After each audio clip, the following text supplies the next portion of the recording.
அதை பத்தி நமக்கு தெரியாதுப்பா. ஏதோ வந்தா நல்லதுதான். வந்துட்டாங்க. நீ அவங்க சொன்னதை நல்லதுதான். சீட்ல உட்காந்தா நல்லதுதான். அது மக்களுக்கு சொன்னதை செஞ்சா நல்லது. அவருக்கு திருமாவளவனுக்கு என்ன பயம்னா இவர் பிஜேபியோட போயிடுவாரு அப்படின்ற பயம். இப்ப காங்கிரஸ் வந்ததுனால இவங்க எல்லாம் ஒரு மதசார்பற்ற அணியா ஒண்ணு சேருவாங்க அப்படின்றதுனால ஒரு ஆதரவு கொடுக்கலான்னு இருக்காரு. மக்கள் செல்வாக்கு விஜய்க்கு இருக்குதுன்னும் போது விஜய்க்கே கொடுத்துட வேண்டியதுதானே. எடப்பாடி ஒரு நாள் 2 நாள் இருந்து 10 சீட்டு வரையா அவன் வாங்கிக்கலாம். இதுல யாரு காரணம்னா இவ்வளவு பெருசா வந்தது விஜய் பெரிய விஷயம் தானே. இந்த காங்கிரஸ் வந்து புதுசா உயிர் கொடுத்த ஒரு நிலைமை ஆயிடும்ல.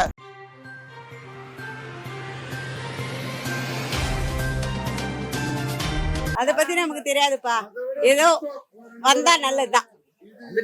வந்துட்டாங்க.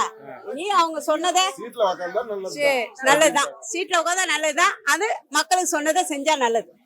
செய்வார், கண்டிப்பா செய்வார். செஞ்சு ஆகணும். ஓட்டு போட்டாங்கல்ல பசங்க எல்லாம், என்ன செய்யலனாக்கா இதோட அவர் அவ்வளவுதான் போதுமா. ஏதோ நம்பி போட்டாங்க பிள்ளைங்களாம், வேற ஒண்ணும் இல்ல. வயசானவங்க எல்லாம் போடல, பெரிய பசங்களா தான் போட்டுச்சுங்க. அறியாத பசங்க தான் ஆவாரு. அவருக்கு திருமாவளவனுக்கு என்ன பயம்னா இவர் பிஜேபியோட போயிடுவாரு அப்படின்ற பயம். இப்ப காங்கிரஸ் வந்ததுனால இவங்க எல்லாம் ஒரு மதசார்பற்ற அணியா ஒண்ணு சேருவாங்க அப்படின்றதுனால ஒரு ஆதரவு கொடுக்கலான்னு இருக்காரு. மக்கள் செல்வாக்கு விஜய்க்கு இருக்குதுன்னும் போது விஜய்க்கே கொடுத்துட வேண்டியதுதானே. ஏன்னா விஜய் விட இவங்கெல்லாம் கம்மியாக தானே வந்திருக்காங்க. அதனால் விஜய்க்கு தான் ஆப்பர்ச்சுனிட்டி கொடுக்கணும். நீங்கள் சொன்ன மாதிரி இருக்குது போது எல்லாம் அவங்க எல்லாம் செய்கிறாங்க, தப்பு இல்லை.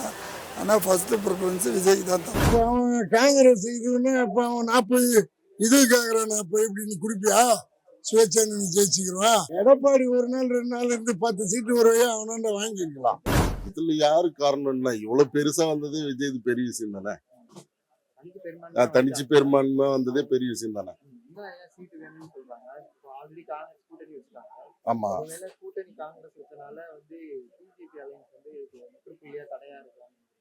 அப்படிலாம் ஒண்ணும் இல்ல. மத்தவங்கள சொல்லி ஒண்ணும் பிரயோஜனம் இல்லை. இப்ப பிஜேபி இதுன்னா பிஜேபி ஒண்ணுதான் வந்துக்குது. அவங்க ஏன் முற்றுப்புள்ளியா இருக்க போறாங்க? புரியுதுங்களா?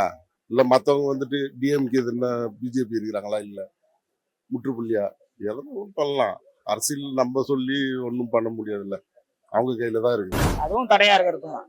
ஏன்னா பிஜேபி வந்து நேர் ஆப்போசிட் காங்கிரஸ். அவங்க வந்து வளர்றதுக்கு வந்து பிஜேபி இருப்பாது காமனாவே. சரி, அவங்க கூட போனதால அந்த இதுவா இருக்கலாம். இப்ப நேரா வந்து அவங்க வந்து ஃபுல் ஆதரவு தான் கொடுத்துருக்காங்க விஜய்க்கு வந்து. அதனால அவங்க சரி வளரக்கூடாதுன்றதுக்காக அப்படி பண்றாலும் பண்ணலாம். விஜய்க்கு வளரக்கூடாதுன்னு நான் அப்படி சொல்ல. இப்ப காங்கிரஸ்க்கு வந்து புதுசா உயிர் கொடுத்த ஒரு நிலைமை ஆயிடும்ல. இப்ப வந்து அவங்க வந்து அமைச்சரவையும் பங்கெடுப்பான்னு அப்படி சொல்றாங்க. ஏன்னா நாங்களே டிஎம்கே தான், ஆனால் மக்கள் அவங்களுக்கு ஆதரவு அளிச்சிருக்காங்கல்ல, அதனால் அவங்களுக்கு தான் தரணும். இது அரசியல்னு ஒரு சேனல் இருக்கா? சரி சரி. அதனால் விஜய் தான் ஃபஸ்ட்டு ப்ரிஃபரன்ஸ் கொடுக்கணும். வேறணும் இல்லை. இப்போ விஜய் வந்து மக்களை வந்து தேர்ந்தெடுத்தாங்க. ஆமாம், இதுக்கப்புறம் வந்து நல்லது செய்வாருன்னு நீங்கள் நினைக்கிறீங்களா? வந்தால் தானேம்மா தெரியும். வந்தால் தானே தெரியும். வரதுமே நம்ம எப்படி சொல்ல முடியும்? ஜனங்க நம்பி ஓட்டு போட்டுருக்காங்க. அவர் வந்தால் தான் என்ன பண்ணுறாரு ஏது பண்ணுறாரு தெரியும். இல்லை, இன்னும் வரவே இல்லையே. வரும்போதே முட்டுக்கட்டை போட்டால் எப்படி? இப்போ நம்ம வந்து நீங்கள் சொன்ன மாதிரி மக்களை அவர் நம்பியிருக்காங்க. வந்தாருன்னா அவர் என்ன பண்ணுறாருன்னா அதுக்கப்புறம் தானே சொல்ல முடியும். அதனால் நம்ம இப்போது எவ்வளோ மக்கள் நம்பியிருக்காங்கல்ல, நம்பிக்கை இல்லாமல் போட முடியாதுல்ல. அதனால் வரட்டும், அவர் என்ன பண்ணுறாருன்னு பார்ப்போம். அவற்றில அர்ஜுன் போட்டு காங்கிரஸ் உள்ள வலிச்சுட்டாங்க. பெருமாற்றமே வரலன்னு சொல்ல. இன்னும் 4 சீட்டு வரணுமே, வந்தால் தானே அது காமிக்கிறோம். ஏன் பண்ண கிளம்பி போட்டான், போஸ்ட் கொடுக்குருவான். அவன் நாட்டுக்கு போயிட்டான், என்ன பண்ணுவேன்?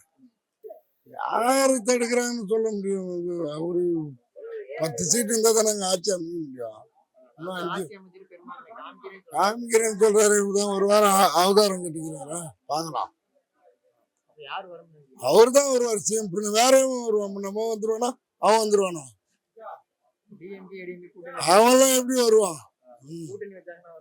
கூட்டணி வச்சா எதிர்கட்சியா உட்காருவான் அவன். அவன்லாம் ஆக முடியாது. அதை விட அவனுங்க அதை விட சுத்தம் அவனுக்கு போனானுங்கன்னா போ. விஜய் கவர்மெண்டே பரவாயில்ல. ஆமா ஏன்னா எல்லாம் பேசுறப்ப நல்லா தான் பேசுவாங்க, செய்யணும்ல. இல்ல இப்போ அவருக்கு ஓட்டு போடுது, சிஎம் கான்வாய்ங்கிற ஒரு ஆப்ஷனே இல்லையே, என்ன காரணம்? அது நீங்க சொன்ன மாதிரி இப்போ அவங்க யாரும் சரி வரலன்னா உடனே கொடுக்க போறாங்க. இப்போ அவங்க 2 பேரும் நாங்க பண்ணிக்கிறோன்னு உடனே வாபஸ் வாங்கிட்டாங்க. ஆனா இப்போ அவர் தான் பண்ணணும் கொடுத்து தானே ஆகணும். இல்ல பண்ணுவாங்க, அதுக்குள்ள இவங்க ஏதாவது என்ன பண்றாங்கன்றது தெரியும். ஆனா விஜய் தரலாம், அவருக்கு தனி மெஜாரிட்டி அவருக்கு தானே இருக்கு. இல்ல கடை வியாபாரிகளுக்கு விஜய் வந்தா நல்லது. அது வந்த பிறகு தானே சொல்ல முடியும். அவர் வரவே இல்லையே, வந்தா தானே என்ன பண்றாருன்னு தெரியும். இல்ல இப்ப திமுக கேளுங்க, ஏடிஎம்கே கேளுங்க, இவங்க வந்தா இப்படிதான் இருக்கும், இவங்க வந்தா இப்படிதான் இருக்கும். அவர் வரவே இல்லையே. வந்தாருன்னா அதுக்கப்புறம் தான் சொல்லணும். இப்ப அவர் வந்து 2 மாசம் போட்டு இதே மாதிரி வந்து கேட்டீங்கன்னா அப்புறம் சொல்லிடுவோம், ஏங்க இவர் வந்து இது வந்த பிறகுதாங்க இப்படி இருக்கு அப்படி இருக்குன்னு. இப்ப நம்ம எதுவும் சொல்ல முடியாது. இல்ல திமுகனா கரெக்ட் பண்ணியிருக்காங்க, ஏடிஎம்கேனா இப்படி பண்ணியிருக்காங்க. அவர் வந்த பிறகுதான் நம்ம எதுவும் அவரை பத்தி சொல்ல முடியும். திமுகல உள்ளவங்க எல்லாம் பெரிய பெரிய எம்எல்ஏ, பெரிய பெரிய கேண்டிடேட். ஆமா ஆனா டிவிகேல ஜெயிச்சவங்க எல்லாம் ஒரு சாதாரண வந்து ஆட்கள் தான். ஆமா. சோ அதை நீங்க எப்படி பாக்குறீங்க? இல்ல அவங்களும் முதல்ல டிஎம்கே இருந்தாலும் இப்படித்தானே இருந்து வந்திருக்காங்க. டிஎம்கே எல்லாம் வரும்போதே பெரிய மினிஸ்டர் அவங்க வரலையே, இதெல்லாம் இவங்கள மாதிரி தான் வந்திருக்காங்க. இல்ல அதனால வந்த பிறகுதான் முதல்ல இவங்க செயல்பாடு எப்படி இருக்குன்னு தெரிஞ்சாதானே சொல்ல முடியும். வரது முன்னாடி எப்படி சொல்றது? வரவே இல்லையா. இப்ப நீங்க டிஎம்கே பத்தி கேட்டா சொல்லிடலாம், ஏடிஎம்கே பத்தி தான் சொல்லிடலாம். இவங்க வரவே இல்லை, எப்படி சொல்றது? டிஎம்கே தோத்த காரணம் யாருன்னு?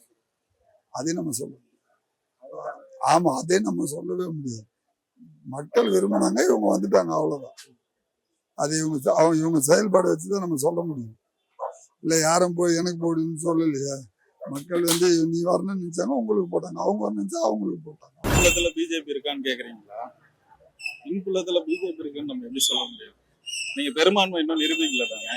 108 இடம்ன்றது பெரும்பான்மையான இடம் இல்ல.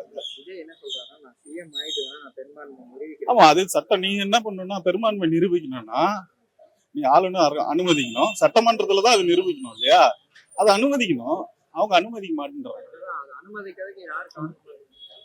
அதுக்கு எப்படி சொல்றது? மக்களை நம்ம சொன்னா தானே தெரியும். இல்ல, சட்டம் என்னன்னா அவங்க அனுமதிக்கணும். அனுமதிச்சிட்டீங்கன்னா அவங்க என்ன பண்ணணும்னா சட்டமன்றத்துல அது நிரூபிக்கணும். அண்ணன் திருமாவளவன் இன்னைக்கு சொல்லியிருந்தாரு இல்லையா, அது மாதிரி அவங்க பண்ணணும். இல்ல அவங்க கிட்ட முன்கூட்டியே கேட்டாங்க இல்லையா, அப்போ வந்து நான் ஒத்துக்க மாட்டேன் அப்படிங்கிற மாதிரி சொல்லியிருந்தாங்க. ஆனா இப்போ வந்து ஒரு நாங்க வரோம் அப்படிங்கிற மாதிரி ஒரு அறிக்கை விட்டுருக்காங்க. யாரு? திருமாவளவன். ஆமா ஆமா ஒரு பேட்டி சொல்லியிருக்காங்க. இது எப்படி நீங்க பாக்குறீங்க? இல்ல, முன்னாடியே விஜய் கேட்டிருக்கும் போதே ஒத்துட்டு போயிருந்தா எலெக்ஷனுக்கு முன்னாடி சொல்றீங்களா? இல்ல எலெக்ஷனுக்கு அப்புறம் தனிச்சவர் பெரும்பான்மை காமிச்சாரு. ஆமா ஆமா, அப்படிதான் அவர் பேசியிருக்காங்க. இன்னைக்கு அவங்களும் பேசுறது பாத்தீங்கன்னா அப்படிதான் இருக்கு, கம்யூனிஸ்ட் பேசுறதும் அப்படிதான் இருக்கு.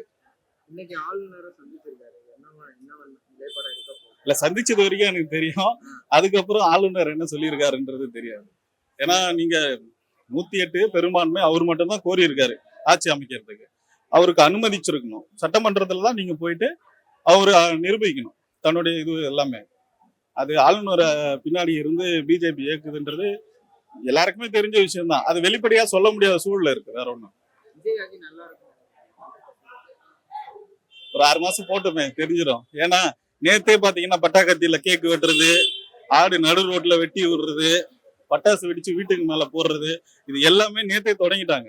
இன்னும் 6 மாசம் அவங்களை ஆட்சி பண்ண விட்டீங்கன்னா நீங்க பாருங்க, சினிமா தியேட்டர்ல முதல் ஷோல எப்படி இருக்குமோ அதே மாதிரிதான் இருக்கும் ஆட்சி. அதுல இருந்து அவர் தெளிவுபடுத்திக்கிட்டு எப்படின்னா மக்களை அரசியல் படுத்துறது, அவங்க கட்சிக்காரங்களை அரசியல் படுத்தி எப்படி நடந்துக்கணும்னு அவர் வழிகாட்டினாதான் இதெல்லாம் மாறும். இல்லைன்னா இதே அந்த ஃபர்ஸ்ட் ஷோல போய் விசில் அடிச்சுட்டு இருப்பாங்கல்ல, அதே மாதிரிதான் இருப்பாங்க. அது 6 மாசத்துல அவங்களுக்கு எல்லாமே தெரிஞ்சிடும். ஏன்னா 6 மாசத்துக்கு அப்புறம் தான் இங்க ஆட்சி.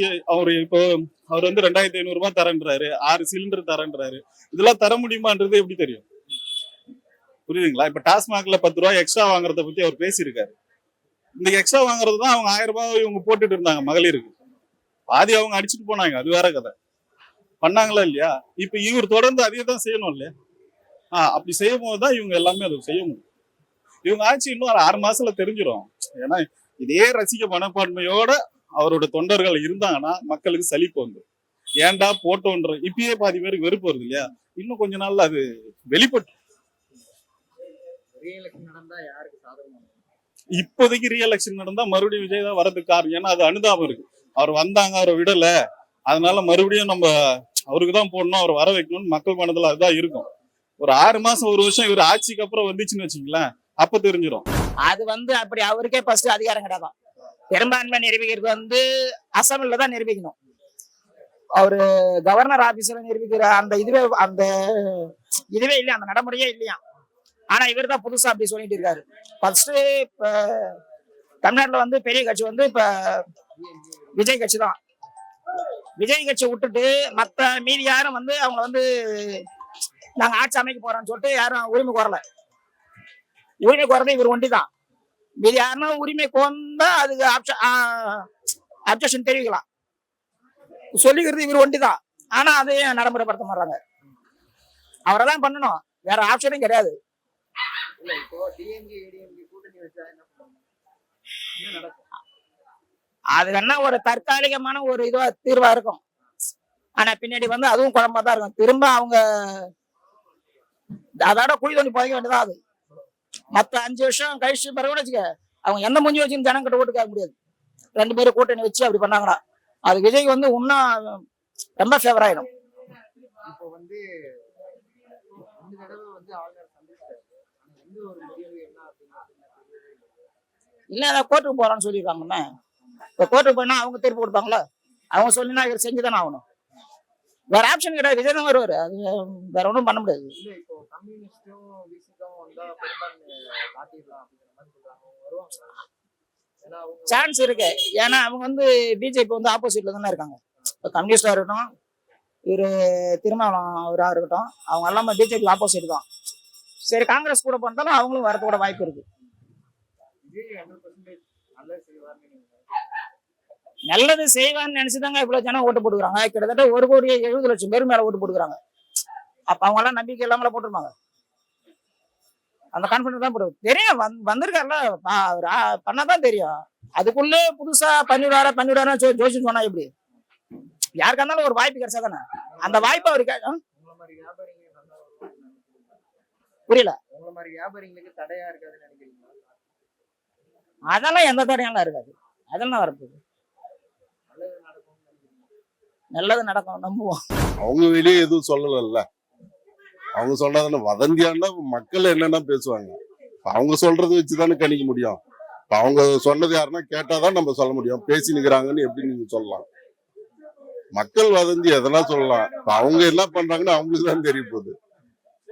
இப்ப நான் எதனா ஒண்ணு சொல்லுவேன், நான் சொன்னது அவங்க கேட்க போறாங்க. இல்ல அவங்க என்ன முடிவு எடுக்கிறாங்களோ அதுதான்.